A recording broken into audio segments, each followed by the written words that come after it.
welcome back to Me Time Movies with Meaning. If Mhm. I'm not mistaken, this is episode 28. Yeah. So we are going to continue our analysis of movies with meaning, and we're going to jump back into Good Will Hunting today, as there is another topic of discussion that you wanted to broach with the movie. So over to you, Elliot. Yeah, I kind of always I want to sort of talk about a little bit on the knowledge on good Will Hunting. And it'll probably bounce away from the film on this episode.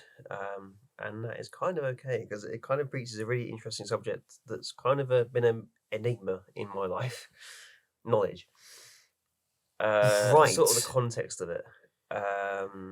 We have uni students in the high ground who can't solve a sum, and we got Will, who's a cleaner or janitor who can solve a sum.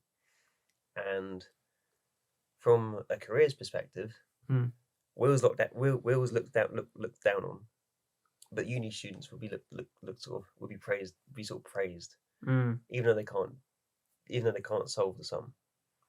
And the reason I kind of want to point this out slightly is, well, one, there's a lot of career snobbery that kind of goes around. Like,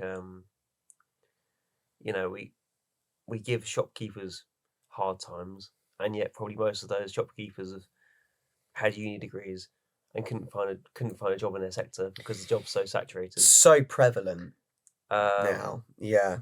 Unfortunately, those that get degrees or get the qualifications necessary or had the career that they wanted or had an apprenticeship through reference or knowing someone, and then as soon as they come out of it, they almost have too much to choose from yeah. and too little time, and things don't happen, and through other means or another they aren't capable of getting the career that they want straight away, so they obviously need to make money, so a part-time job that turns into a full-time job, most likely customer service or working in a small shop or working a job that they didn't anticipate that they ever would work in. Yeah.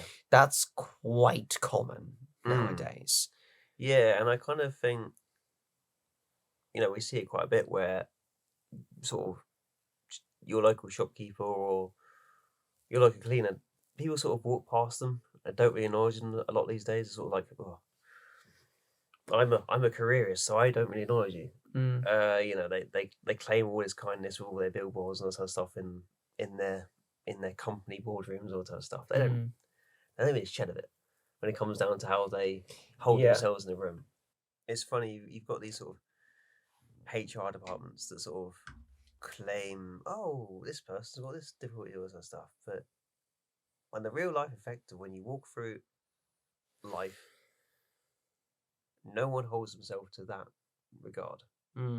It's strange to see someone do it. I mean, there's the occasional guys that do it, but the grand majority don't do it. And the funny thing is, the majority of the guys who probably a bit snobbish about it are probably the most arrogant when you have a conversation with them. They talk about their jobs before they talk about themselves. Yeah. And I've learned a lot over the last couple of years, and I will talk about my own experiences.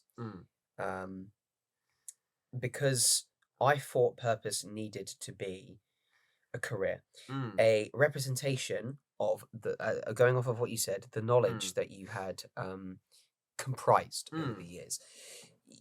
We're taught so much in education, but in our upbringing, we weren't taught enough about like reality itself.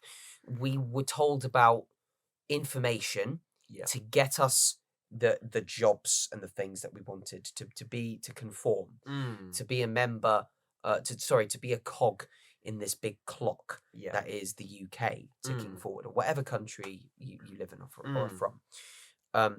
But when education ended, when I stopped at university, it was a very unfortunate time for me because it was COVID.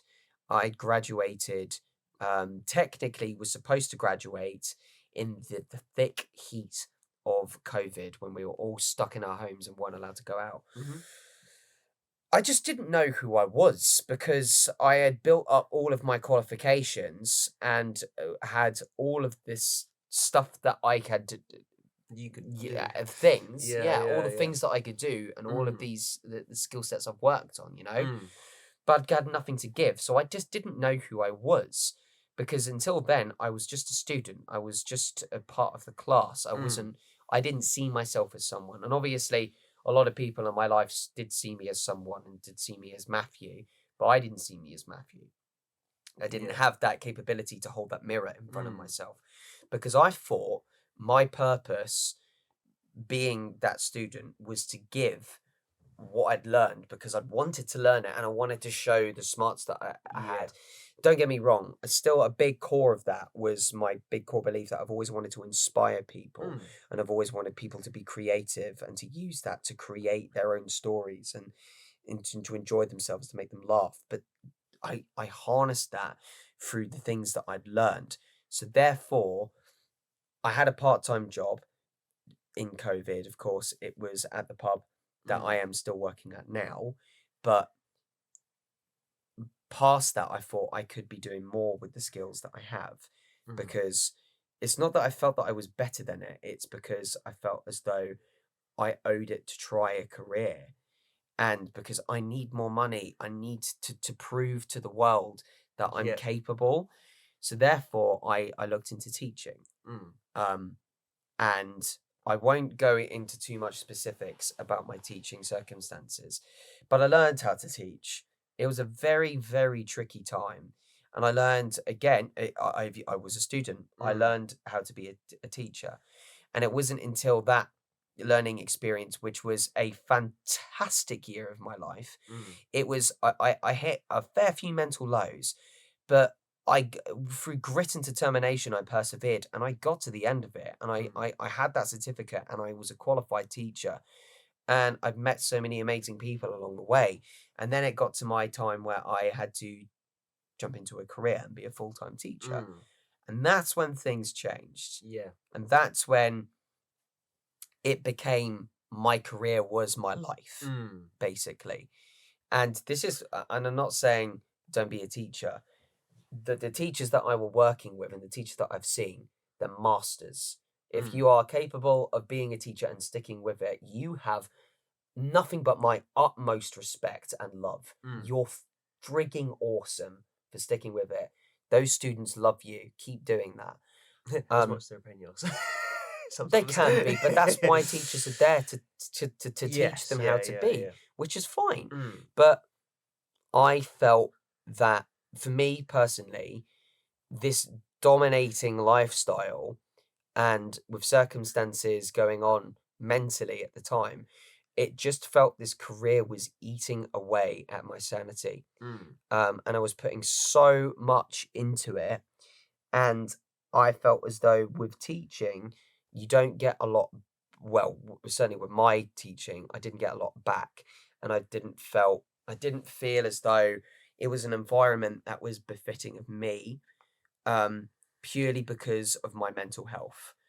And that didn't help at the time because I will say with gusto that I don't think it was the right time for me to be a teacher. Mm. Maybe I will be a teacher one day in the future. Who knows? I can't say for certain, No. but for now, no. And for then, it just wasn't the right time because Mm. I put so much into the basket of knowledge Mm. that I've forgotten the most important thing: self-worth and self-love. Yeah. I'd never ever once listened to my own personal needs. Mm. And because teaching was consuming my lifestyle and I didn't get a break from it on the weekends and in the evenings, I had less time to see my friends, less time to see my family, and it was turning me into a pile of goopy stress. Well, that kind of brings up a good point to us. Like the kind of the splits of different knowledge. Like Mm. you've got your book knowledge and then emotional knowledge, or like emotional intelligence is Yes. what Yeah. they tend to call it. And I think we kind of praise so much. We kind of praise the book knowledge so much, that when it comes to sort of the more human side of knowledge, we kind of disregard it. Mm.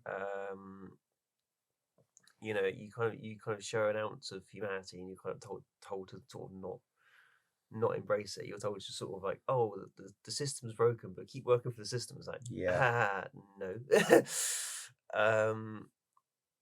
You know, it's sort of like there's certain decisions that are made that you would question, and you're there going, why have they done that? And you know, you're told by sometimes the other guys going, oh, the system's sort of broken, but we don't say anything about it because we don't want to cause any issues. Yeah. And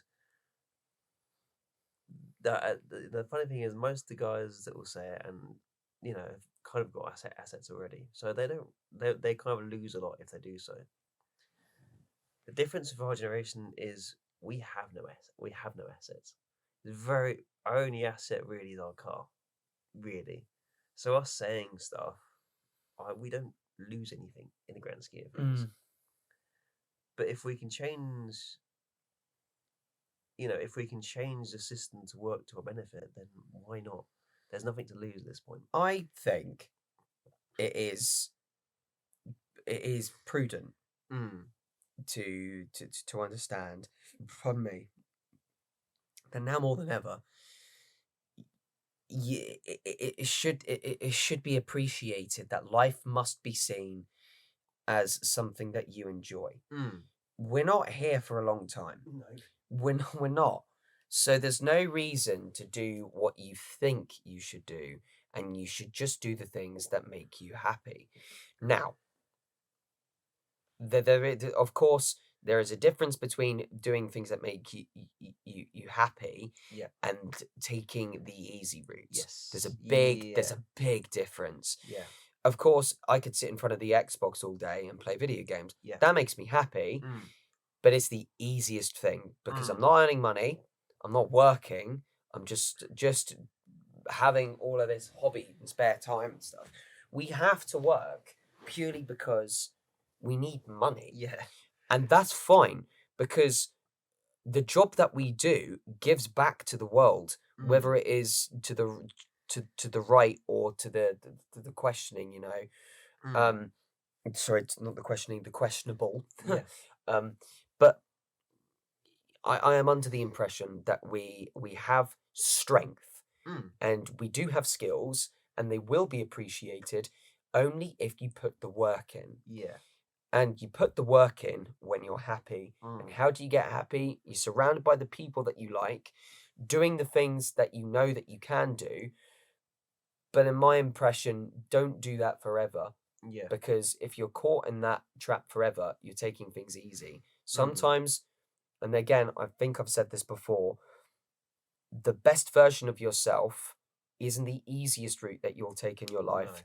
No. It's going to be one of the most difficult. Yeah. So if it's everything's easy, you got to question, take a step back and go just like, am I truly going to be the best version of myself if I don't at least go through these difficult moments? Yeah, it's really interesting. You kind of want to choose. It's that really odd position where you want to sort of choose your pain. It's very bizarre. That's a very weirdly apt way of putting it. Choose your pain. Yeah. Crikey. You know, what are you willing to endure for the end result? Because you've got to endure some stuff that you can't get away with it and able to achieve. Well, and able to achieve something, you've got to endure certain challenges. But it's having the drive to go through it is a thing that a lot of people struggle with these days. I myself struggle with it as well. So I'm not going to go and preach and go, oh, it's easy again. Like you've got that motivation to wake up in the morning and go, I want to do this today. Whether that be I want to wake up in the morning and I need to work this shift to get some money to pay the bills, and it is what it is, or I'm going to get up today because I need to film this podcast, or I need to teach this lesson or anything or something like that. Sort of you can go from that. You want to build. Got to get up and film me. I really don't want to. Hey. But you've got the sort of the drive to go forward with ideas. I think it's kind of your brain is active and it will always be active. It's hardwired to do. That will never change. And everyone's brain in the world is different, ever so slightly, and that's the fascinating thing. It is destined to do things. It's just up to you to direct its power.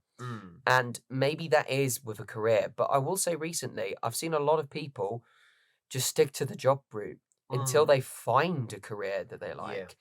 And that's okay. That's fine, so long as you don't get in my opinion, don't get too comfy. And I'm not saying this out of, well, thus said Matt's commandment, thou shalt not get comfortable. You know what I'm saying? Do what you are. I can't tell you to do what you need to do, but just look at yourself. You are destined for so much good. And it's up to you what you do with those skills. You've got to put in the work for it. And of course, do these small contributing things, or in your life at that time, big contributing things. Like, for example, of course, I'm working at the pub still. And that is a big contributing thing because the people around me are saints. They're literal saints. I love them all. And I'm giving back to the community. I'm doing it with a smile on my face and making sure that their day is happy. Sure, I mean, turn around if someone said, "Do you want to work in the pub trade forever?" No, of course I don't. I want to be. I feel I want to put my creative skills to better use. Am I getting upset about it? No. Will I do something about it? Yes, of course I will.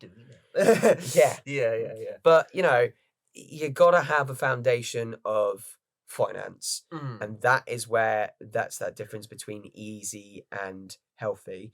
Because if you want to take it easy and just spend and do all the things that you like, play games and this other, just understand that you're not putting your skills to waste, but you're just putting them on hold, and life doesn't wait for you. I think also pick your pain as well. I'm going to kind of slightly off, but we'll get back. We'll get back to the main thing in a minute, because it's coming back to Good Will Hunting. I can feel it. I want to branch off, pick your pain again, and also, there's a lot of guys right now who are struggling with dating. I myself am one of them. I am not going to go and say it's easy. However, that's not easy. No. A lot of guys kind of shy away from sort of asking women out in person. I used to. I still do. It's the best way that you can. Yeah. Never ask them out in text. No. But sometimes the context for a certain situation. Sometimes, not all the time. Get it? Yeah. But sorry, I'll let you finish. But I think from my experiences, it's never easy to do it. No. The build up towards it is always like you're gonna feel sick. You're going to get sweaty hands for like half a month. You got to try and word how you want to ask these people out. And sometimes it doesn't go your way. No, of course it won't. It hasn't gone my way quite a few times, and that's okay. I've kind of come to the conclusion that is what it is at the moment. But there's a really profound experience I've had now where, and you see it. You don't see it in the online space at the moment. So I want to put it out there, or you don't see it in a positive way on the online space at the minute, where maybe you've been rejected by a woman, but your friendship's still pretty tight. And rather than being bitter and sort of a sacrifice in that friendship, you stick around. But I think most guys breach boundaries because chivalry died. If you can respect the fact that she's not interested in you, but you've got a strong friendship, but you can stay friends, and if she's dating someone else, you back the fuck away. You stick in your boundary. You go, I'm your friend now, and I'll stick around. That is my purpose. That's it. I will look around for someone else in the meantime. But also you need to make. But also there's in that same respect, you got to make that clear to the other half, like because the other half will be in a defensive state of going, oh, they probably want my girlfriend. It's like, no, you make it clear at the start. No, I admit I've asked your girlfriend in the past. She said no, but I am not going to make you. I'm not going to make the move because I will not break that boundary. I will not break that rule. And usually it ends up okay. There's sort of a there's a little bit of like I'm not quite sure, and then eventually after some time it sort of settles down.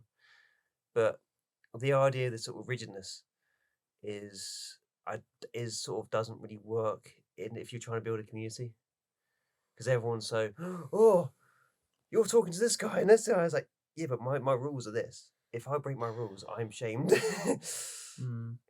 Wow. Uh sorry, I will talk, but you've made me speechless there, in a good way. Hitting them truths, dude.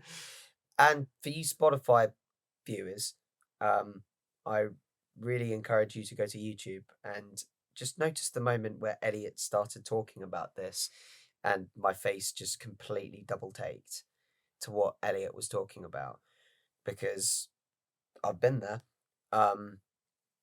and I know you've been there. It's not a bad thing to be No. there. It is part of life to understand that sometimes it's just not the right time to be with that person. Yeah. And you wonder why, and you scratch your head and just go like, but all the signs were there, all the stars aligned. They like me, I like them. Why isn't it working out? Trust me and trust Elliot here. In a fair few months into the future, you will look back and you will understand why. You will. Yeah. There is that reason, but I'll comment specifically on the rigidness side of things. When you start to understand your feelings for this person, everyone around you can't help but be really happy for you. Yeah. They really can't. They, like, and it's not. You'll be okay. But it's not. Okay, dude, it's calm not. down. Yeah, but it's not a bad thing. No. That they see your happiness and they're just like, well, do you like this person? And it's like, yeah, of course I do. And they're overly happy for you. They're very, very supportive. Don't get me wrong. You do get those people in your life that are a little bit more realistic and they're a little bit just like, okay, I'm happy. I'm happy if you're happy, but just like, okay. And then ask you loads of questions. And they're like, okay, be careful. Yeah. And then you got all these people that are just like, go for it, son. Yeah. Yes, mate.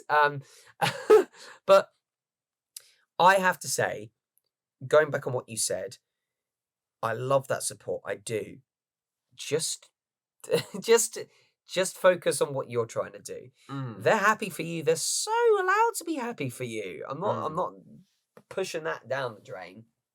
Let them be happy, but don't let it affect your energy. Yeah. No, because you have to understand that you got where you were because of you, not because of the support of others. Okay, maybe you met someone because someone introduced you to them. Then okay, technically I'm wrong there. You did meet someone because of them. And then maybe you can ask them just, oh, what do they like, this, that, and the other. But like, still, you've got to focus on you. They're chatting to you and they're showing interest because of you. So don't lose sight of you. And you know, it's hard. It's hard to have good support and then too much support. And that's a whole thing.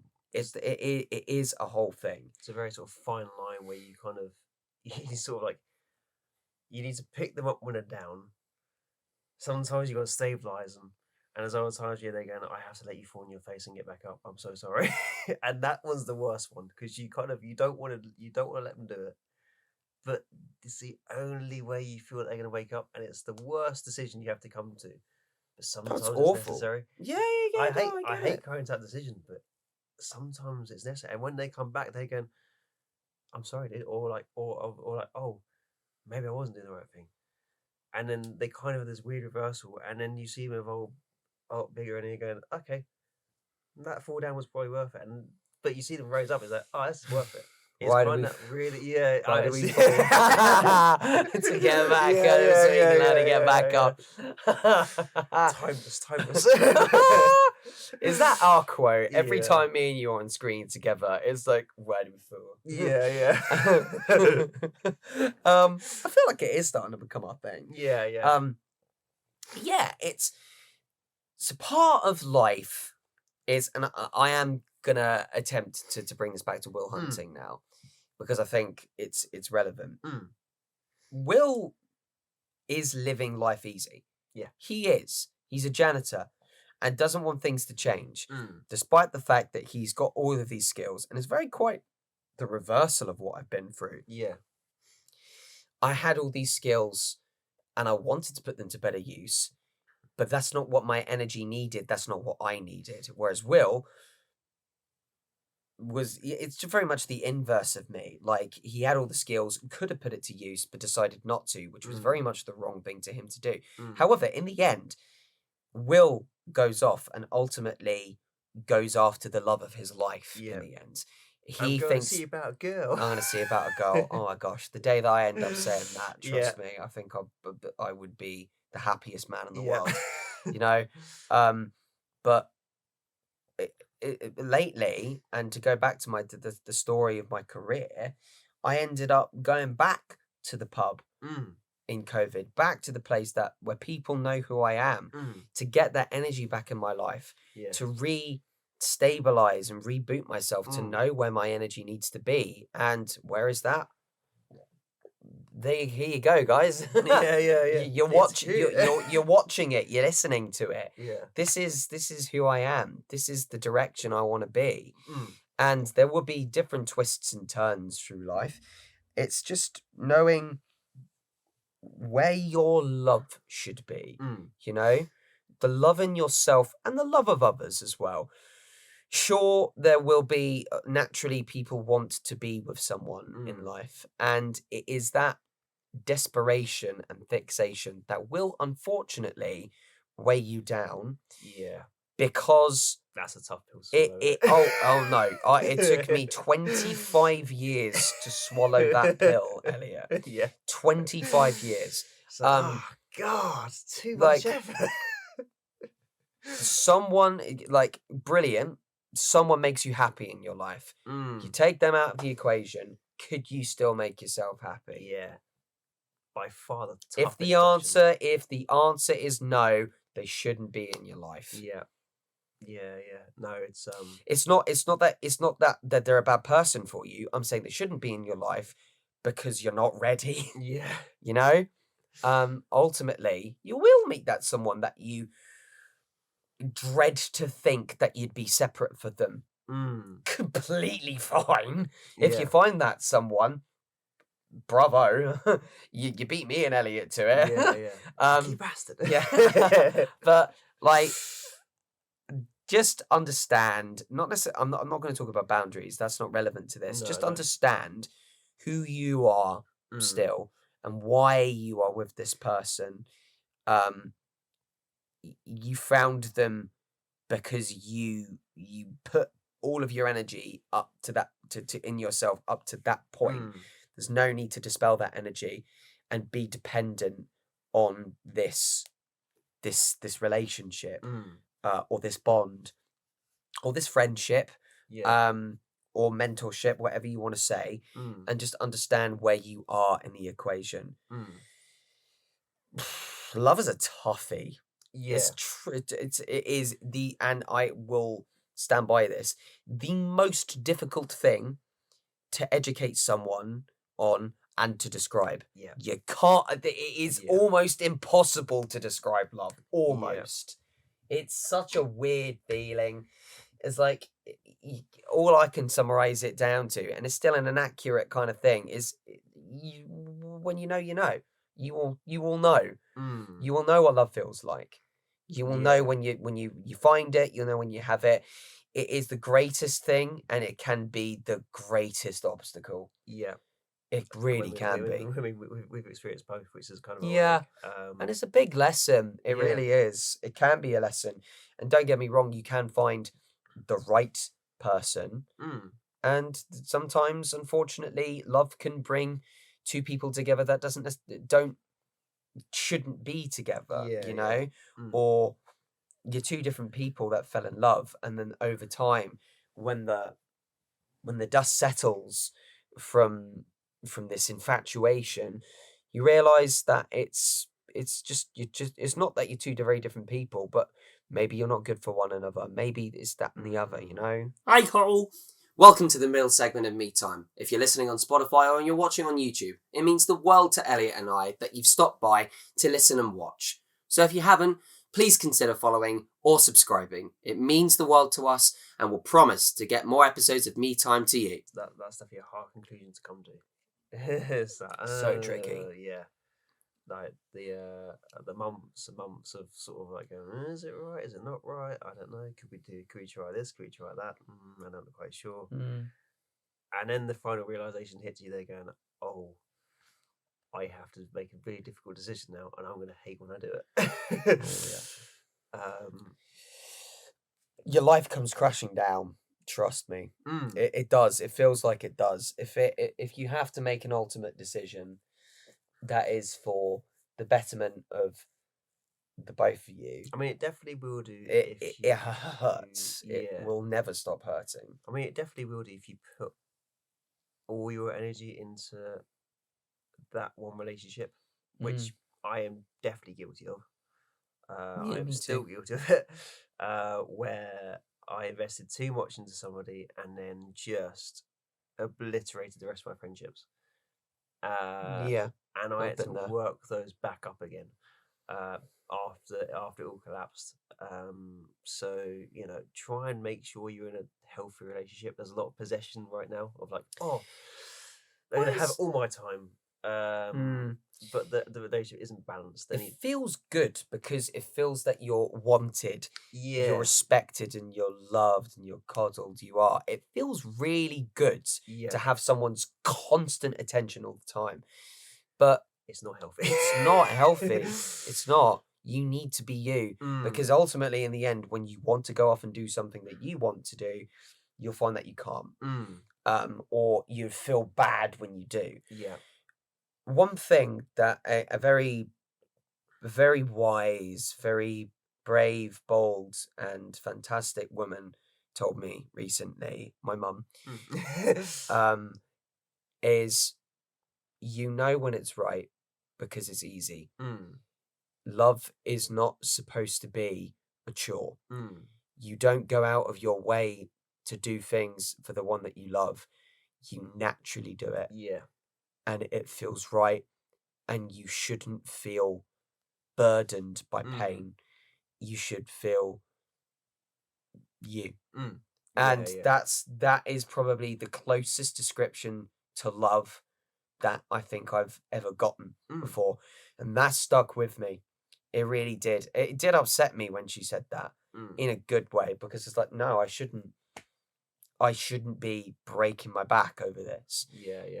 If it's meant to be, if love is meant to be, then things work out, not by themselves, by when you go out of your way to say like, well, things need to change, or things should happen, or was clearly supposed to be with one another. And if it works out, if it's really easy to talk to this person and to work these things through, you've got a keeper. Yeah. I think the other one. And if there's a little bit of separation, and you understand why there's a separation and still work things out, that's also you've got a keeper. But when it's unstoppable force immovable object, and you're literally doing all you can to convince something or an action or do something that's never ever going to work, and you're always getting the same outcome, unfortunately that's the answer. That was a tough you've one got we into. yeah. Gosh me, look at us go. Talking about we're like, oh, it's so nice to talk about intelligence in society, and here we are becoming relationship counselors. Yeah. Oh dear. Oh boy. It had to happen at some point. We had to talk about this sort of stuff. Yeah, I think it's because, and this is a very strong thing in the Good Will Hunting film, and in a lot of films, relationships are idolized. Yes. And I will Damn say you, it. Disney. What? I'll say it goes as far back as the Stone Age. Yeah, fair. It's a primal root. Yeah. We feel the need to survive is easier with people.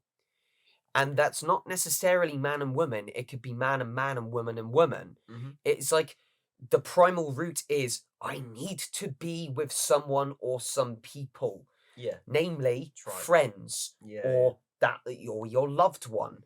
It is a primal root to not be alone, because the caveman that is alone passed away. Yeah. Dinosaur munched them up. Saber-toothed tiger came out now and ripped them into pieces. They died of the bubonic plague in the Jurassic time. There's a really interesting study I found. I don't know where it was from. That's just cavemen, not now. I just want to clarify. Where most people are feeling depressed right now, Yeah. and the reason being is because they feel alone. And phones have a lot to do with it. And we encourage a lot on the podcast. I want to sink my teeth into that. Yeah. And we encourage a lot to kind of go outside and go and see people. And for this particular episode, I kind of encourage you 100 times to go and do that. And that means going out and feeling scared and maybe having an anxiety attack. It's just like all the health counselors are having a heart attack right now. But I encourage you to push through it. From my own experience of having panic attacks, all that type of stuff. When I am going out in public and pushing through it, get past it, because eventually it gets better. And the uncomfortable truth is, like, you could take all the pills you like, but if your body's not used to being around people at all, it just isn't gonna happen. So yeah, I encourage you 100% this episode to kind of go out and just try and meet somebody. Experience it. I know it's scary, and I was that person. I was very scared to go out to socialize, let alone a relationship, just to socialize. That right group of people was waiting out there for you. Yeah. Maybe you found that group now. There is a good and a bad to phones, in that you can find these groups, and a lot of people aren't able to go out. Yeah. And I will say that's where the online content can come in. Yeah. Consoles, PCs, online chat forums, and phones, it can connect people. That's the good in them. That really is. It connects halfway, I'd probably say. It doesn't get all the way. The caveat there, the little monkey paw of that is the texting. Yeah. Look, let's be honest. Has anything ever been solved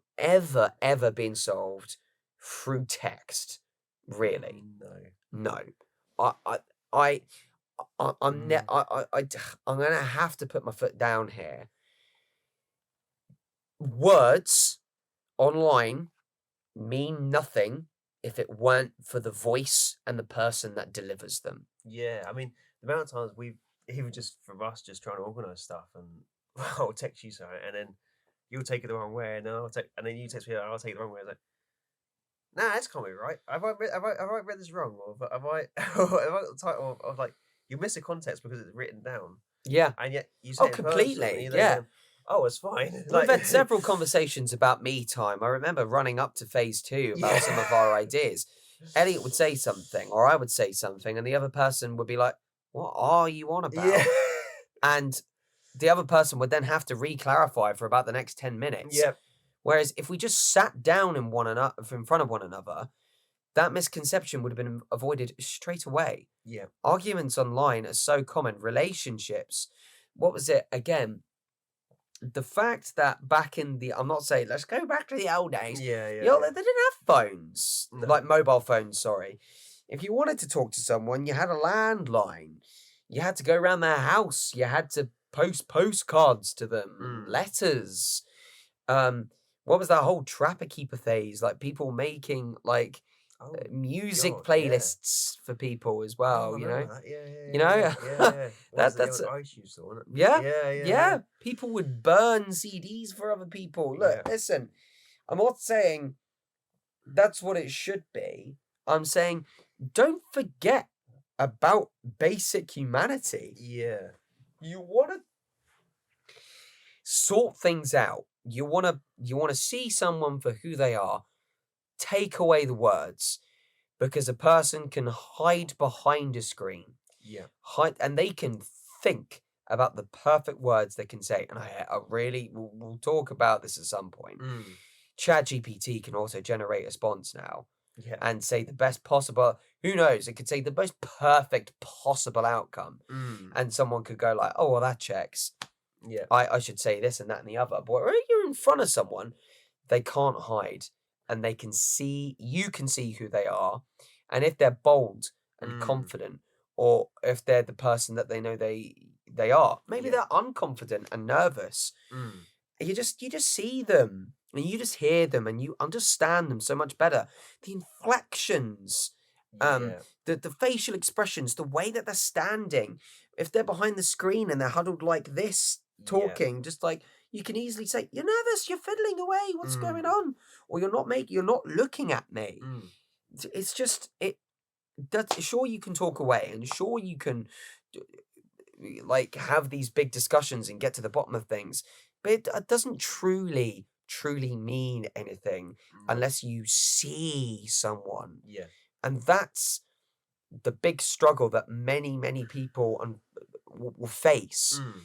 and will have to learn. I think even more so going into the sort of new technology age, but like we Yeah, rely on technology so much now to the point we have like you got the younger generation coming through who can't read most facial expressions or expressions or sort of stuff, mm, and you know COVID lockdowns has a lot to blame for yeah, that.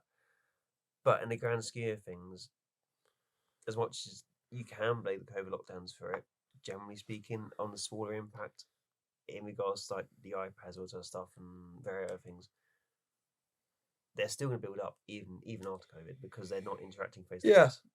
Oh, have that break. Still have Mm, because the iPads and phones are there for us to disconnect from reality. I'm not mm, saying get rid of them. no. YouTube, like Facebook, X, Instagram, whatever you want to use, Mm, like it's there to have that break, to connect with yeah. people, to have you give your digital footprint to be entertained as well. It's there for that. That's fine. I think There's a good in that, but just don't make it your life. yeah. I think As what in, as in, like getting absorbed by it. yeah, Someone here being a content creator, I can't really yeah. preach that, but Probably to balance the conversation out slightly, I'd probably say like the amount of times I've learned things on YouTube or sort of stuff as a mechanic when I was in the trade.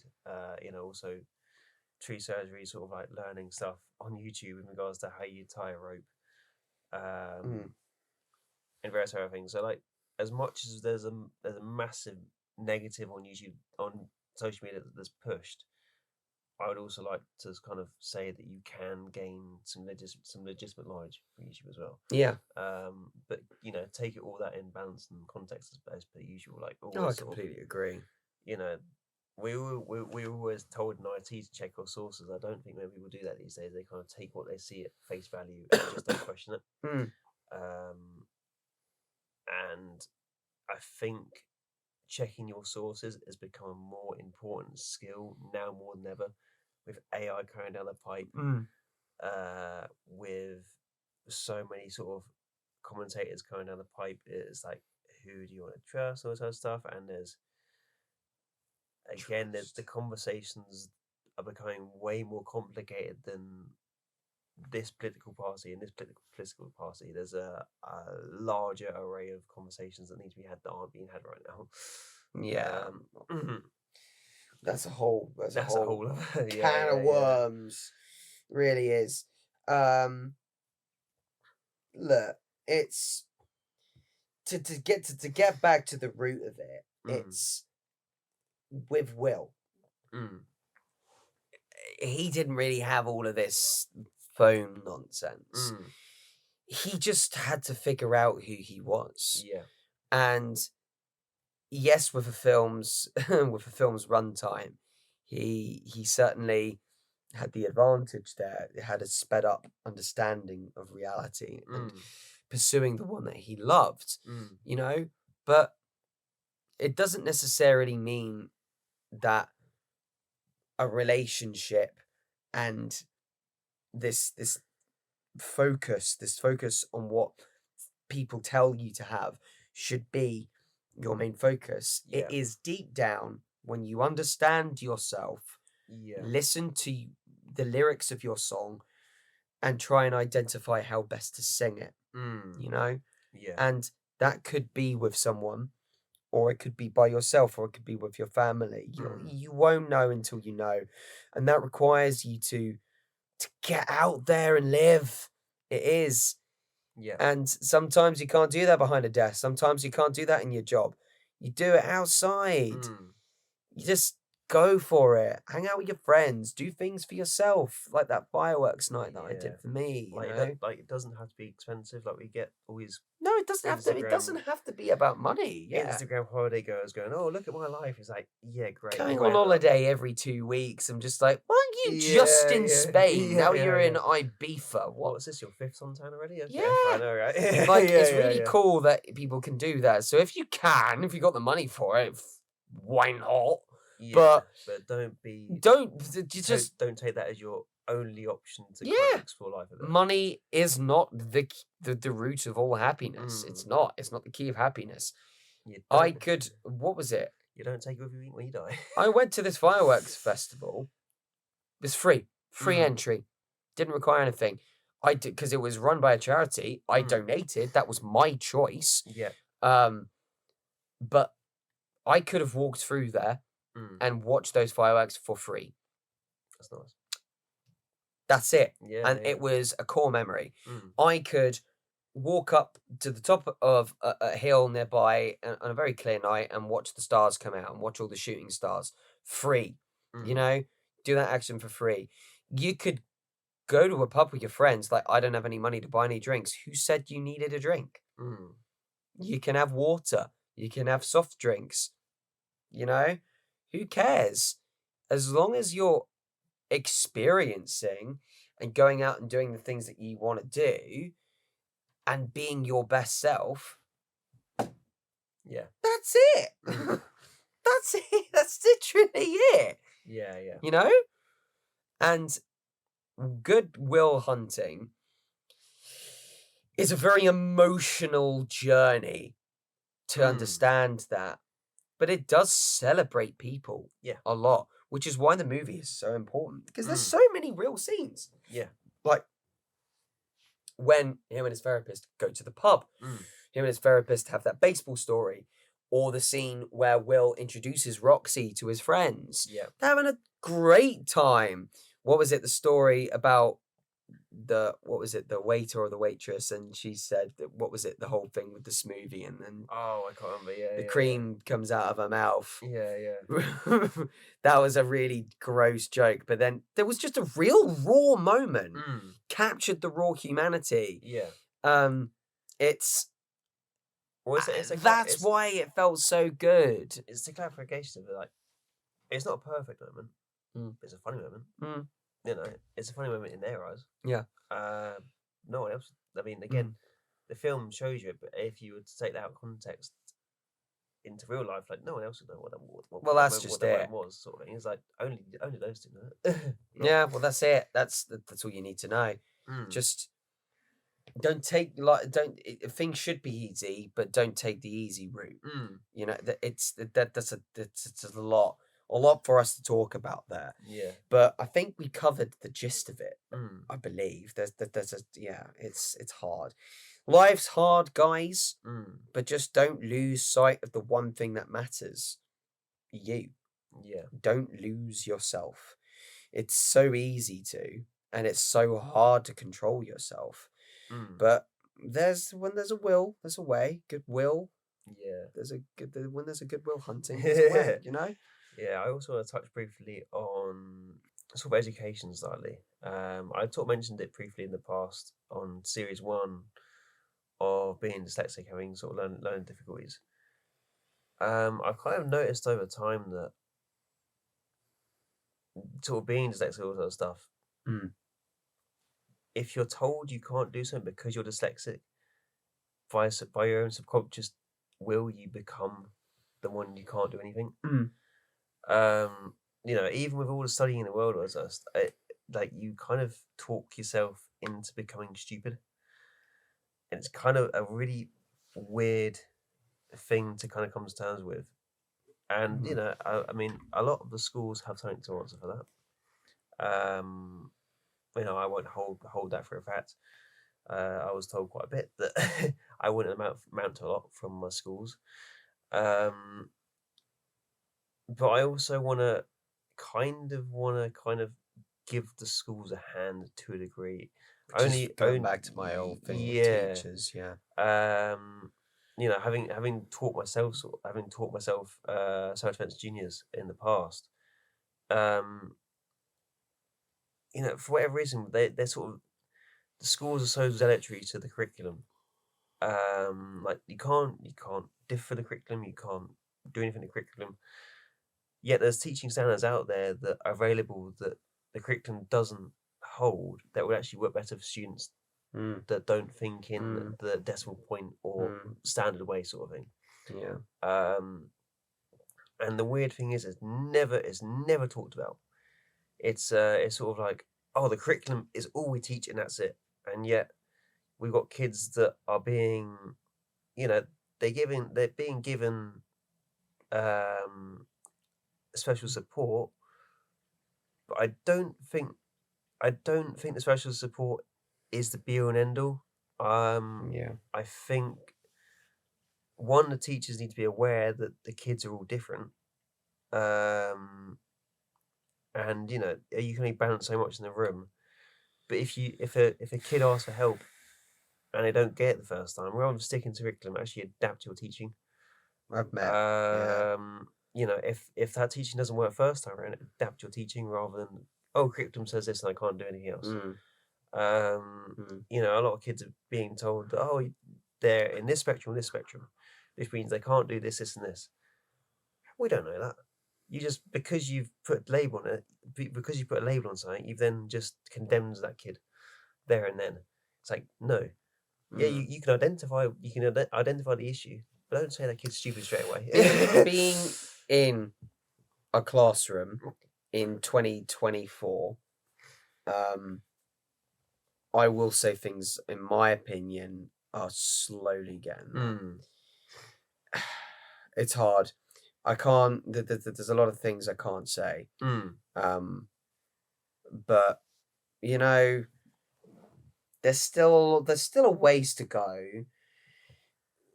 But schools themselves do try. They really, really, really do. And the teachers know what needs to be done. Yeah. It's just the lack of resources, the lack of funding. Yeah.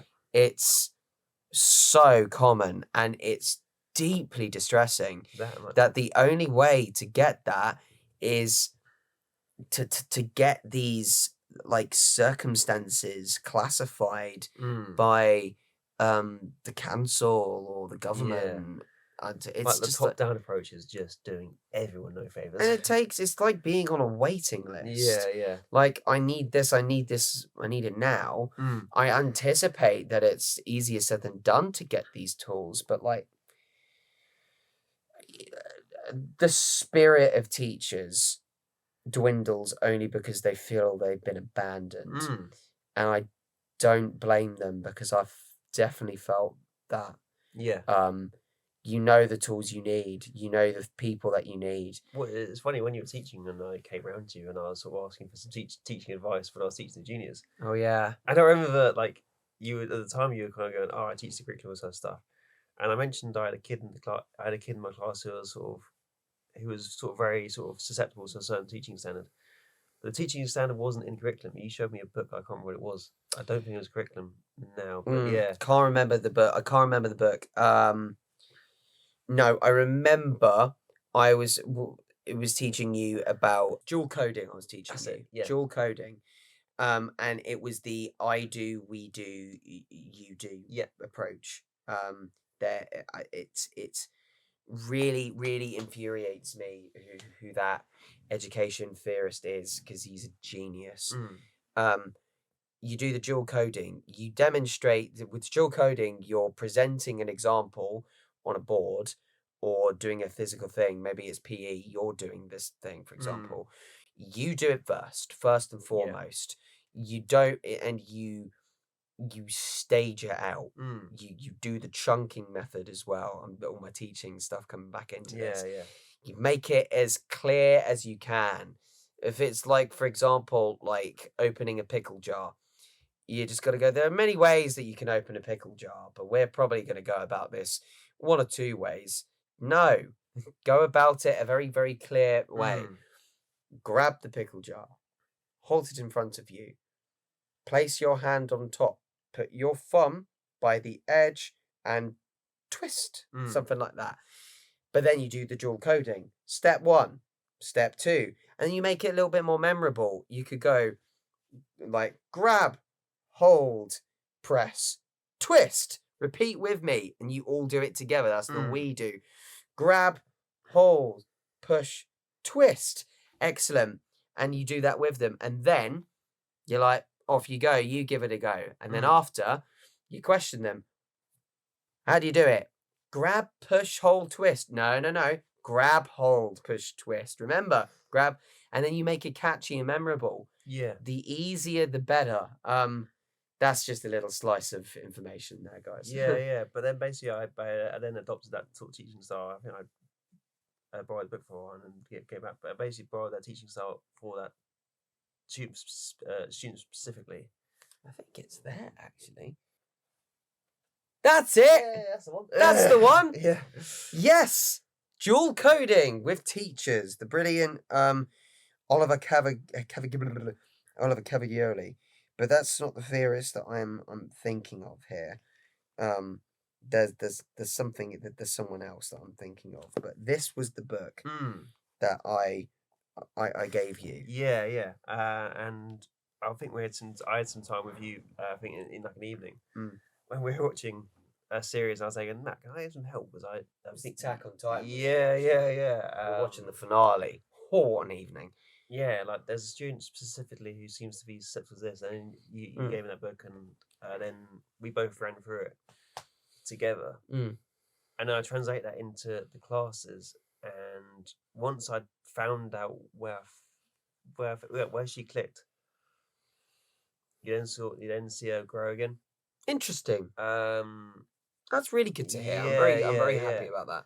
So finding, because she was kind of she was difficult to work with at the start, but then finding the click and then seeing her kind of focus in and kind of now I understand it was a lot more rewarding than her just being despondent. You just got to find what works. Yeah.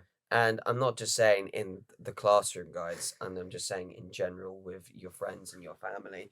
You just have to find what works. Just find their language, find their communication, find the way that the things tick, you know. Some people would respond better to infusing their hobbies into it. Some people prefer the logic. Some people do understand overcomplications. You won't know until you know. Yeah. And it is, as soon as there's one method that works, you just go from there. You do. It taught me a lot and I learned a lot. And I met loads of fantastic people. And the classes that I had the privilege of teaching, I know they're going to do fantastic things and achieve great things. There's so many fantastic. I've got a good thing happening in Crav right now, where I've got some more junior students coming up to the adult classes. So hopefully they can begin to evolve like my original sort of student. I sort of say called Xiao Fei. We've got a couple of new ones coming up into the adult classes. I think next Tuesday now, but well, whenever this comes out, anyway. That are now going up, so yeah, now I get to sort of see those guys evolve as well. So that'd be nice. Yeah, you should all be so proud of yourselves, guys. You should be. It's so nice and then there's finding that capacity to care for someone.